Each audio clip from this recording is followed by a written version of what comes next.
என்ன பிடிவாதம் அந்த சொல்லிலேயே அடங்கியிருக்கு. பிடி வாதம். வாதம்னா என்ன? காற்று. காற்றை யார் ஒருத்தர் பிடிக்கிறாங்களோ அவர்கள் அதை முடிக்க முடியும். ஞானிகளெல்லாம் இந்த உடல் பகுதியில் காற்று என்பது நிறைய வேலையை செய்யுது.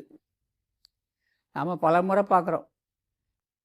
அப்பா உடம்புல காற்று அசைஞ்சு அம்மா உடம்புல காற்று அசைந்து ஒரு திரவப்பொருள் திடப்பொருளோடு சேர்ந்து இந்த உடல் வந்து கீழே விழுந்து அப்பொழுது தொப்புள் கொடி அறுக்கப்பட்டு முதல் காற்று சுவாசம் உள்ளே போக அப்போ உயிர் உயிர்ப்பித்து அசைவை உண்டாக்கி அதிலிருந்து இன்னைய வரைக்கும் என்னை விட்டு நீங்காமல் இருக்குது யார்? காற்று. இந்த காற்று நீங்கி போச்சுன்னா என்ன ஆகும்? கதை முடிஞ்சு போச்சு. அப்போ வாதம்.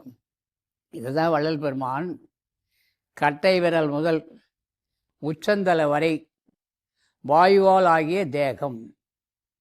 அதுதான் இந்த ஞானிகள் எந்த கருவிகளும் கையில் வச்சிடல. நிராயுத பாணின்னுவாங்க.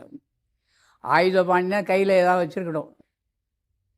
இப்போ நிராயுத பாணினா எந்த விதமான ஆயுதமும் இல்லாமல் வெறுவனே ஒரு கௌபீனம் கட்டி கொண்டு சாதித்தவர்களில் நிறைய